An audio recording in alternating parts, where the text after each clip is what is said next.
오늘 우리에게 주시는 하나님 말씀 빌립보서 3장 10절부터 14절 신약 321쪽입니다. 빌립보서 3장 10절부터 14절까지 말씀.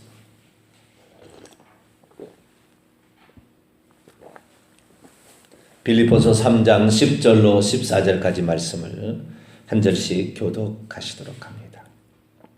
내가 그리스도와 그의 부활의 권능과 그의 고난의 참여함을 알고자 하여 그의 죽으심을 본받아 어떻게 해서든지 죽은 자 가운데서 부활에 이르려 하노니 내가 이미 얻었다 함도 아니요 온전히 이루었다 함도 아니라 오직 내가 그리스도 예수께 잡힌 바 된 그것을 잡으려고 달려가노라. 형제들아 나는 아직 내가 잡은 줄로 여기지 아니하고 오직 한 일 즉 뒤에 있는 것은 잊어버리고 앞에 있는 것을 잡으려고 같이요 표대를 향하여 그리스도 예수 안에서 하나님이 위에서 부르신 부름의 상을 위하여 달려가노라. 아멘. 하나님 고맙습니다. 어제는 많은 비를 주셔서 생명이 살아가는 가장 기초적인 요소 물을 생명을 담고 있는 그 물을 주심으로 생명이 왕성하게 활동할 수 있도록 하셨습니다. 예수님도 누구든지 내게로 와서 마시라. 내게는 영혼을 위한 생수가 있다. 목마른 자도 오라. 값없이 와서 포도주와 젖을 사라 말씀하시며 누구든지 목마른 자에게 생수를 주셨던 하나님, 우리가 하나님 앞에 어떠한 자세와 마음으로 살아야 하는지를 우리가 잘 알고 있습니다. 오늘도 은혜의 말씀을 더하여 주시고 생명의 말씀을 더하여 주셔서 우리가 하나님 말씀으로 무장하는 저희들 되게 해주옵소서. 시간도 주의 말씀을 듣고자 합니다. 하나님 저희들에게 말씀하여 주옵소서. 우리 주 예수 그리스도의 이름으로 기도하옵나이다. 아멘. 할렐루야. 사도 바울이 빌립보서에서 자기 신의 그 변화를 얘기를 하는데 이전에는 사는 생명으로 자기가 살아왔는데 예수님을 만나서 부활 생명으로 살게 되었다. 그렇게 얘기를 합니다. 사는 생명은 누구든지 부모로부터 물려받은 생명입니다. 사는 생명이라 하면은 왜 그렇게 사는 생명이라면 나느냐? 사는 생명은 푸시케라는 뜻인데요. 목숨이라는 것으로도 번역이 되죠. 사는 목숨이에요. 사는 생명은 살려주는 생명이 없으면 더 이상 살 수 없는 생명을 사는 생명이라고 해요. 그러나 그 사는 생명이 있을 도망에 살려주는 생명, 부활 생명을 얻게 되면 영원히 사는 생명으로 바뀌게 되죠.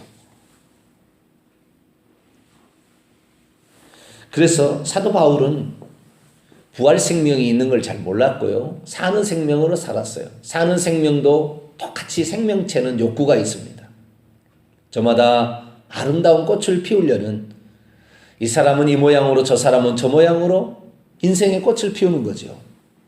사도 바울도 예수 그리스도를 부활 생명을 얻기 전까지는 사는 생명에 다른 사람보다 더 강렬한 욕구가 있었어요.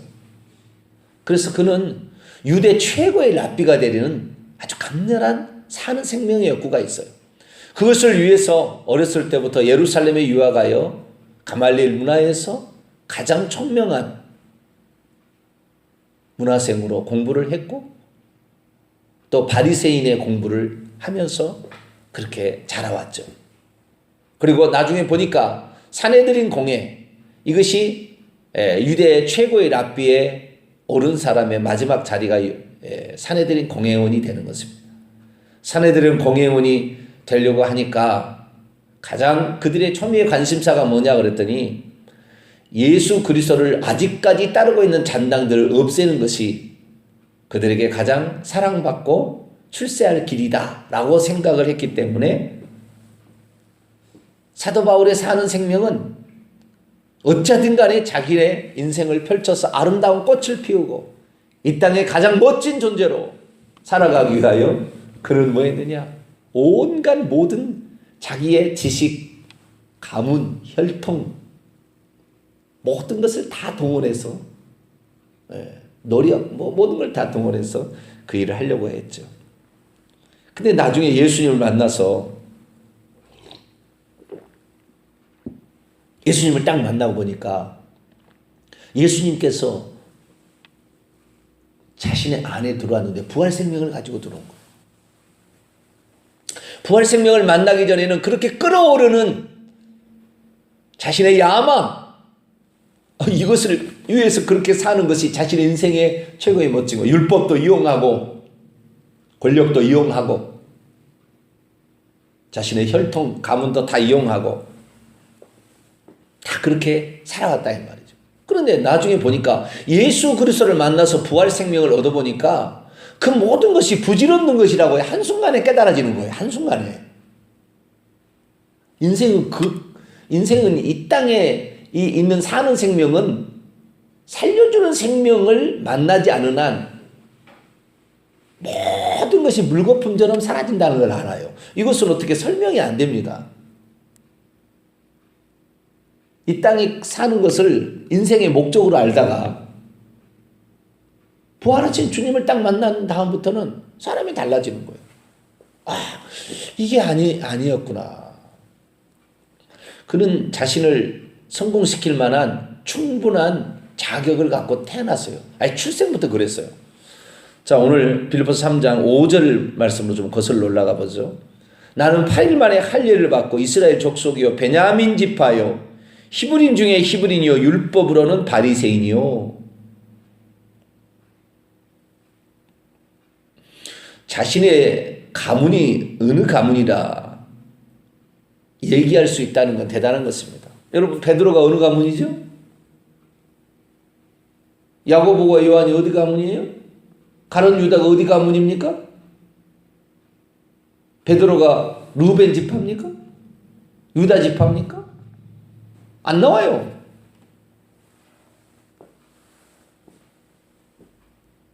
예수님이 유다 지파라고 분명히 나오고 바울이 베냐민 지파라고 나와요. 유다 지파와 베냐민 지파는 통일왕국이었던 이스라엘이 남북으로 갈릴 때 끝까지 믿음의 정조를 지켰던 남유다의 두 지파가 유다 지파, 베냐민 지파예요. 나머지는 북쪽으로 갔다 다 사라져서 혼혈돼가지고 뭐 지파고 뭐가 없어져 버리는 거예요. 이 베냐민 지파라는 이 말은 베냐민 지파는 최초의 왕을 낸 사울 왕을 낸 지파고 유다 지파는 다윗 왕을 낸 지파이기 때문에 왕족입니다. 그리고 그 지조를 지켰던 믿음의 지조를 지켰던 그 가문이기 때문에 이 말은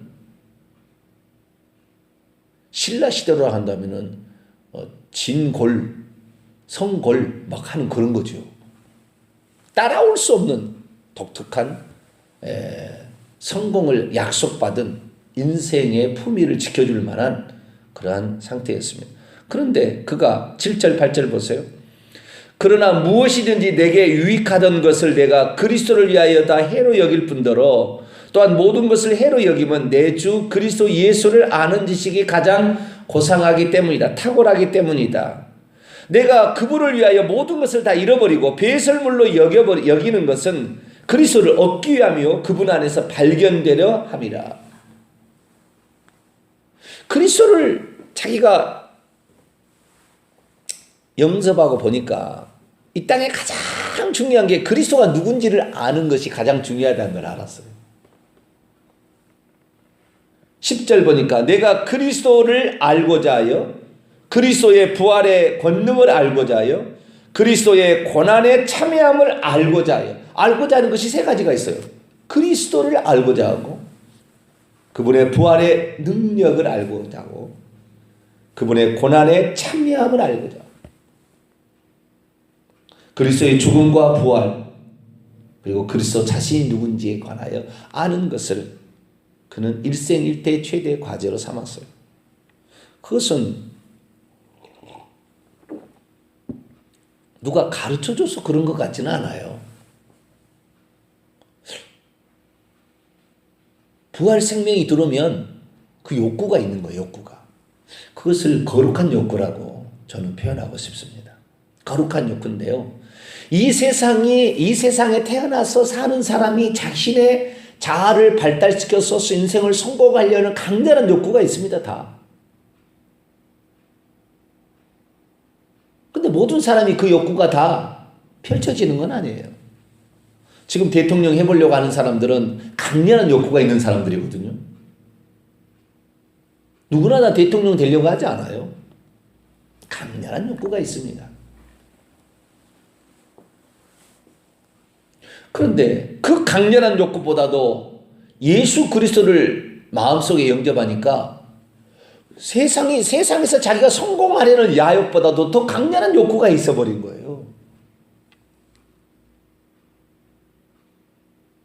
그리스도가 사람이 아니었다라는 것을 그는 알게 되거든요. 왜냐하면 그를 하나님은 특별하게 만나주었거든요.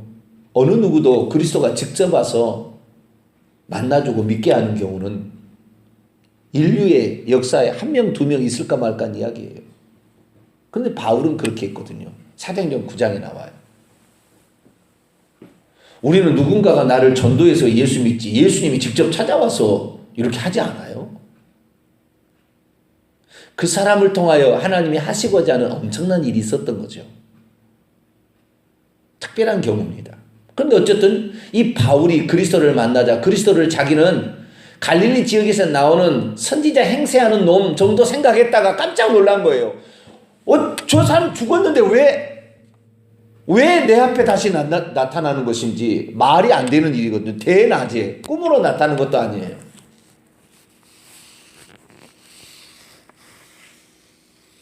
그리고 바울은 한 번만 나타나는 게 아닙니다. 계속해서 나타나서 그를 격려해 줍니다. 죽을 때까지.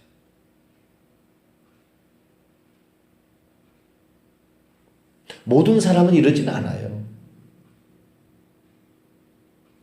그러나 자오전 그는 그 부활하신 예수 그리스도를 만난 다음부터 그 그리스도를 알려고 하는 가장 강렬한 욕구가 생기기 시작한 거예요. 그래서 그리스도가 누군가 그는 무려 한 10년을 모든 것을 제쳐놓고 아라비아 광야로 들어가서 10년을 율법을 다시 공부하는 거예요. 스스로 아는 겁니다. 이건 뭐 누가 시킨 것도 아니에요. 약 10여 년의 기간을 아라비아 광야로 들어가서 그리고 자신의 고향으로 가서 한 10여 년을 다시 성경을 다시 처음부터 다시 봐요. 자신이 분명히 자기도 율법으로는 흠이 없는 자, 그런 율법을 공부를 최고로 잘해야 성공하겠다는 걸 알았기 때문에 율법 공부를 최고로 열심히 한 사람이에요. 그렇게 해서 율법을 다 알고 있었다고 생각했는데 그리스도를 막상 알고 나니까 자신의 야망을 위해서 율법을 이용했다는 것밖에 안 되는 것을 느끼게 되는 거예요.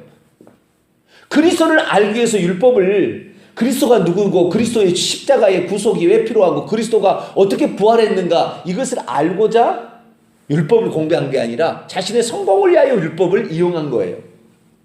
오늘날에 교회에 오게 되면은 뭐예요? 너의 인생의 성공을 위하여 예수님을 이용해라 이렇게 가르쳐 주는 거예요. 하나님께 기도해라. 너의 인생의 사는 생명을 성공시키기 위하여 그걸 이용해라 이걸 가르쳐 주는 거예요. 그래서 사는 생명이 잘 되면 진급을 하거나 무슨 회사를 차리거나 자녀가 잘 되거나 건강을 얻거나 하우스가 잘 되면 그것을 그렇게 띄워주는 거죠. 교회에서도.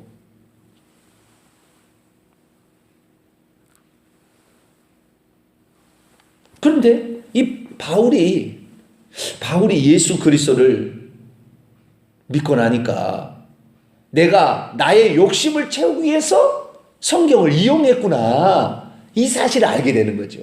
이 사람은 제대로 구원을 향해 가게 되는 거예요. 만약에 우리들도 교회를 나왔는데 처음에는 우리가 욕구가 있겠죠. 그죠? 병을 고치기 위해서 나왔다 할지. 저 같은 경우는 지혜를 얻었으면 좋겠다. 그렇죠. 제 마음은. 노래를 좀 잘했으면 좋겠다.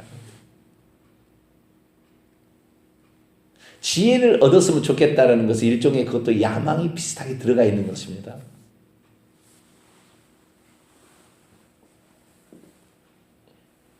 그러나 그 지혜를 얻었으면 좋겠다라고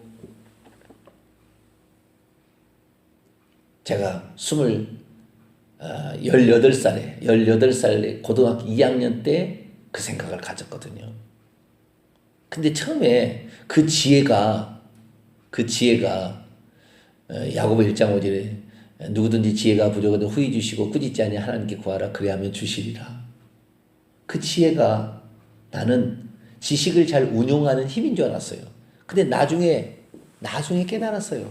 그 지혜가 예수님이다. 이거 딱 알았어요. 골로새서 2장 구약에는 전도서 8장 읽어보면 지혜가 예수님이다. 이게 딱 나와요. 결국 예수님을 알고, 그래서 제가 예수님을 알게 된 거예요. 그 어떤 사람보다도 풍성한 예수님을 알게 되었어요. 그리고 제가 지혜를 강구했는데 이 지혜는 내가 봤을 때 저희 집은 가난했거든요. 부모님이 대학을 보내줄 수가 없어요. 그때 당시에는 대학을 보내려면 논을 팔든지 소를 팔든지, 지금 속값 얼마 안 됩니다만 옛날에는 그랬다 이 말이죠. 그래서 동생들이 있기 때문에 저만 그렇게 혜택을 받을 수 없었어요. 그래서 내가 이 세상에서 성공하게 살려면 공부를 잘해야 되겠다. 그 생각이 딱 들었어요. 그래서 교회를 나갔는데 목사님이 설교도 하더라고요. 지식은 뭐 IQ 이런 것들은 부모로부터 타고난 거겠지만 지혜는 기도하면 얻는데요. 그러냐고. 좋다고. 하나님 저에게 지혜를 주세요. 지혜를 주세요.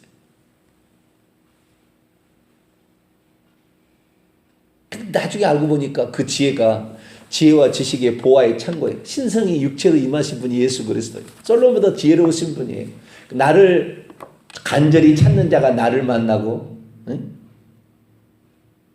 내게는 부귀와 장수도 있고 재물 얻을 능이 있다고. 그 지혜 속에 다 있다고 얘기하고 있다고요. 그 지혜가 예수 그리스도였어요. 예수 그리스도. 결국에 육신의 것만 바라보면 육신적으로 갑니다마는, 그러나 신약에 딱 보세요. 예수님이에요. 그 지혜가. 그래서 예수 그리스도를 알게 되니까 모든 것의 욕심이 사라지더라고요. 그리스도를 더 알기를 원하지 세상에 돈, 명예, 물질, 권력 이쪽을 안 가요. 이런 건 있어도 되고 없어도 되는 것이고, 있으면 뭐 감사하는 것이고 없어도 뭐 그렇게 불편하진 않아요. 근데 사도 바울이 보니까 사도 바울은 그랬다는 거예요. 자신이 부활 생명을 얻어버리니까 인생 1막 2장이 있다는 거죠. 인생의 1막 1장은 여기에요. 이 사는 생명으로 사는 것인데, 이 사는 생명은 부활 생명을 통하여 하늘에서 우리가 살 그 다음의 세계를 준비하는 일이라는 것이에요. 결국에 답이 깨닫는 거 보니까. 그 부활 생명은 하늘에서 우리가 영원히 살 수 있는 모든 만반의 준비를 하게 만들어주는 강렬한 욕구입니다. 그래서 이 땅에 아무리 부자가 되고 대통령을 했다 할지라도 하나님의 나라와 관계없는, 부활 생명과 관계없는 것이라면 다 안개처럼, 아침 안개처럼 쉬 사라지는 거예요. 쓸모없는 것입니다. 물론 육신이 있으니까 완전히 쓸모없다고 말할 수는 없어요. 아시겠죠? 그러나 그것이 인생의 목적이 되어서는 안 된다. 그렇게 목적이 되어버리면 야망이 들어가게 되고 사는 생명을 키우기 위한 수단으로 예수님을 이용하게 되는 거죠.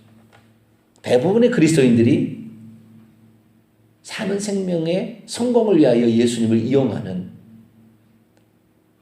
사도 바울이 예수님을 만나기 전의 상태와 같은 그런 모습으로 살아가고 있습니다. 그러나 그것은 아닙니다.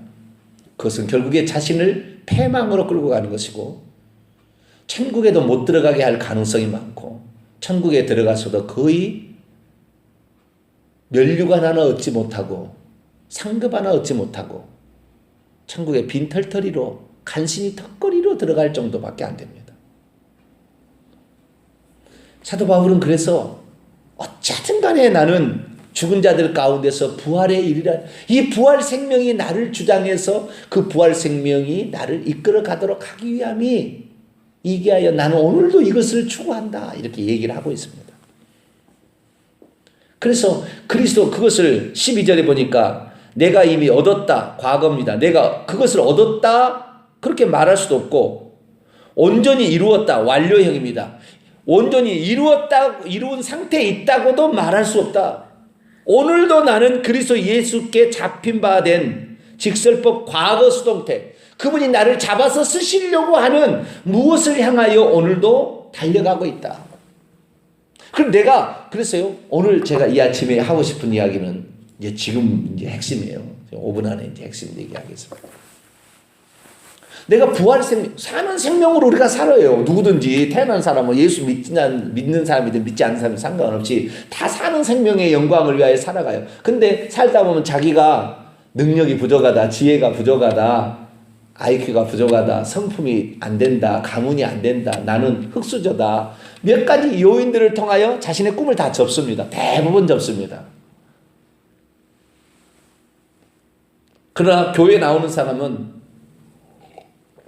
그래도 꿈을 덜 접고 해보려고 노력을 합니다. 종교생활 하는 사람들은. 그런데 이 세상의 야망, 사는 생명의 욕구를 충족하기 위해 살다가 그리스도를 딱 만나게 되면 그리스도께서 내 안에 들어오셔서 부활 생명이 나타나도록, 그 꽃을 피우도록 또 부활 생명이 나로 역사하거든요. 근데 그 부활 생명이 있다는 사실조차도 깨닫지 못하고 이 세상에 사는 자신의 영광을 위하여, 이것만을 위하여 일평생 기도하고 일평생 헌신하다가 죽는 사람도 있어요. 근데 그 중에는 뭔가를 깨닫는 거예요. 말은 하지 않지만 깨닫는 거예요. 내가 이 세상의 육신을 위하여 사는 것이 아니라 하나님의 나라를 위하여 내가 해야 되는 게 있지 않겠나라는 생각을 하는 거죠. 어떤 사람은 그래서요, 교회 나와서 잠시 힘들어도 봉사하고요, 헌금도 하고요, 뭔가 하는 거예요. 이것이 그냥 아니겠다는 생각이 드는 거죠. 암암리 알게 되는 거죠.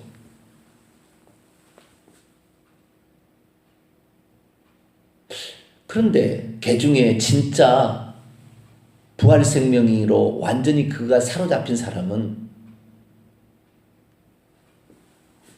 이 부활 생명이 그 사람에게 너를 어떻게 쓰신다고 하는 그것을 발견하게 되어버립니다. 그러니까 하나님이 나를 어떻게 쓰시려고 나를 예수 믿게 했는지를 깨닫게 되는 거예요. 그것을 확실히 알게 되는 거예요. 그런 사람 많지는 않아요. 그런데 그런 사람이 있는 겁니다.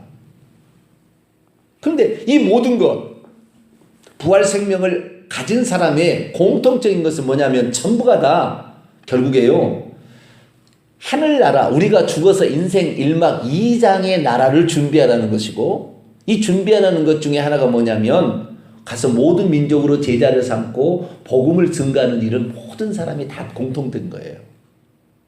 하늘의 나라의 상급을 위하여 복음을 전파하기 위해 살아야 된다. 이런 건 공통적인 거라고요. 다 이게 다 기본적인 게 있어요. 이것은 뭐 예수 믿는 사람들이 다 기본적으로 해야 되죠. 그런데 거기에 그것에 어떤 뭡니까? 자신의 인생의 목적을 걸지는 않아요. 그러나 그걸 가지고는 있어요. 그런데 사도 바울과 같은 경우는 세상의 모든 것을 쓰레기처럼 여겨버려요. 배설물로 여겨버려요. 사는 생명의 욕구, 랍비가 되고자 그러는 이 사내들인 공회의원이 되고자 하는 욕구를 완전히 버려버립니다.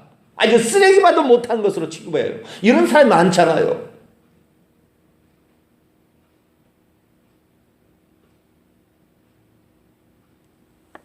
내가 볼 때 이런 사람들이요,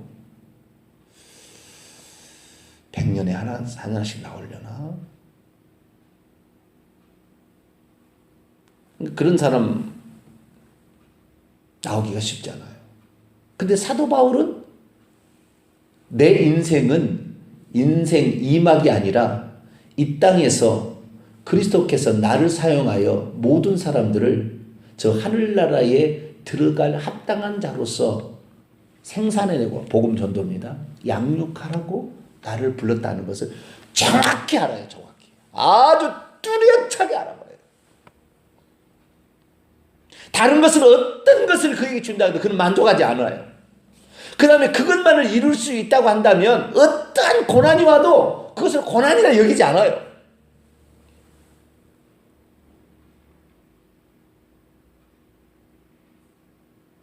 세상 어떤, 심지어 결혼도 안 해요. 그 목적을 성취하기 위해서. 왜? 부인 데리고 다니면은, 베드로가 부인 데리고 다니고 전도하니까 힘들다는 걸 보고는 결혼도 안 해버려요. 오직 그리스도 예수께 잡힌 바 된 그것을 잡으려고 나는 달려간다. 많잖아요. 이것을 이끌어서 뭐라고 하냐면은 개인을 향한 하나님의 부르심인데, 이 부르심을 결국에 사명이라고 우리는 정의합니다. 사명.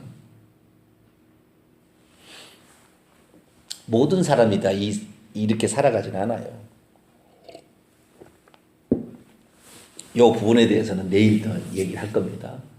그런데 좌우지간 사는 생명의 그것을 위해서 총진군하던 사람이 예수님을 딱 만나자 모든 인생의 사명의 욕심을 다 내려놓고, 그것이 구미가 땡기지 않아요. 이제는. 그전에는 그것만 위해서라면 사람을 죽이는 일도, 스데반을 죽이는 일이라도 감옥에 막 가두고 말이죠, 예수 잔당들을 없애는 일을 잔인하게 해도 그냥 합당하다 생각하고 막 사람을 죽이면서까지라도 나는 그 일을 하고 싶다, 뭐 그런 욕망을 가졌던 자가 그냥 부활하신 예수님을 딱 만나서 그 부활 생명을 딱 받아버리자 부질없다는 것을 싹 알아버려요. 이게.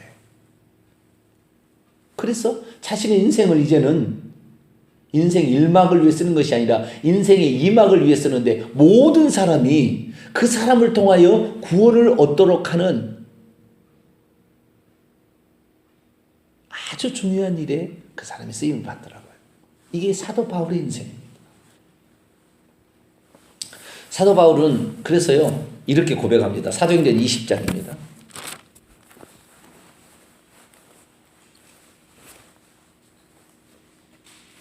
21절에서 24절까지 보겠습니다.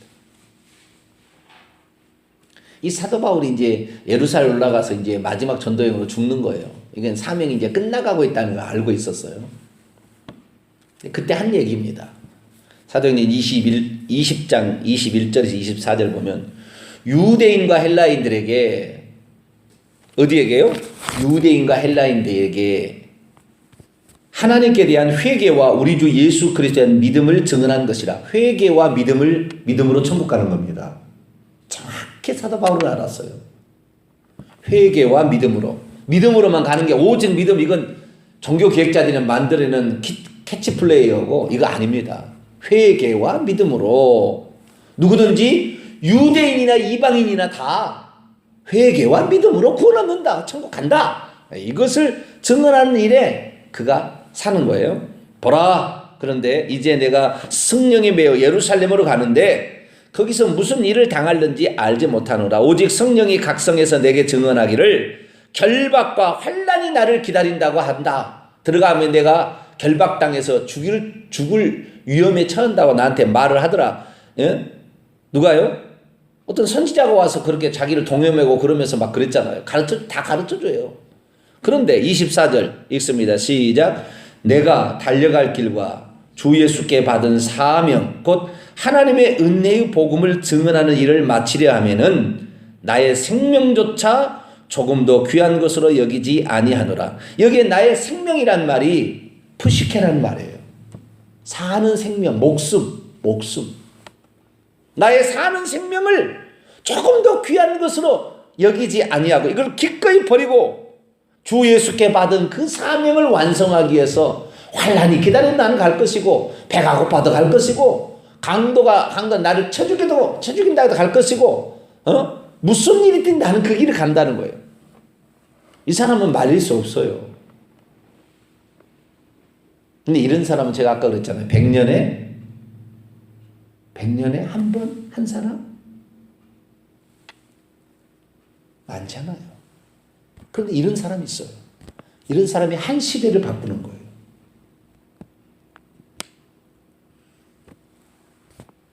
사도 바울은 자신이 예수 그리스도를 믿을 때 사는 생명을 완전히 쓰레기처럼 딱 버려버리고 부활 생명을 증언하는 일에 그 모든 것을 바칩니다. 그를 통하여 한 세대가 달라지고 성경 13권이 쓰여지며 모든 사람에게 어떤 길이 하나님 원하는 길을 가르쳐주는 위대한 일을 감당하게 되는 것이죠. 우리는 이런 사람이 필요하고 또한 이런 사람과 함께 동행하는 것이 큰 기쁨이죠. 우리는 사도 바울의 이 생각을 100분의 1이라도 만지고 거룩한 하나님의 나라, 인생 2막을 성공시키기 위해 달려가는 우리 인생이 되시기를 간절히 바랍니다. 거룩하신 하나님 감사합니다. 사람은 사는 생명이 소중하기 때문에 그걸 성공하기 위해서 노력합니다. 어떤 사람은 그것을 죽을 때까지 포기하지 아니하고 달려가는 사람도 있습니다. 그러나 부활 생명이 우리 안에 들어올 때 그 욕구도 대단해서 어떤 사람은 사도 바울처럼 이렇게 살아갑니다.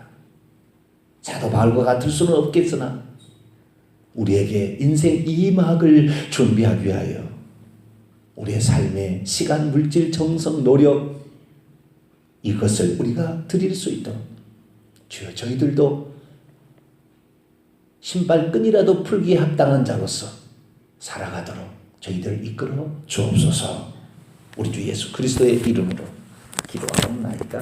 아멘. 하늘에 계신 우리 아버지여 이름이 거룩히 여김을 받으시오며 나라의 임하옵시며 뜻이 하늘에서 이룬 것 같이 땅에서도 이루어지이다. 오늘날 우리에게 일용할 양식을 주옵시고 우리가 우리에게 죄진 자를 사하여 준 것 같이 우리 죄를 사하여 주옵시고 우리를 시험에 들게 하지 마옵시고 다만 악에서 구하옵소서. 대개 나라와 권세와 영광이 아버지께 영원히 싸움나이다. 아멘.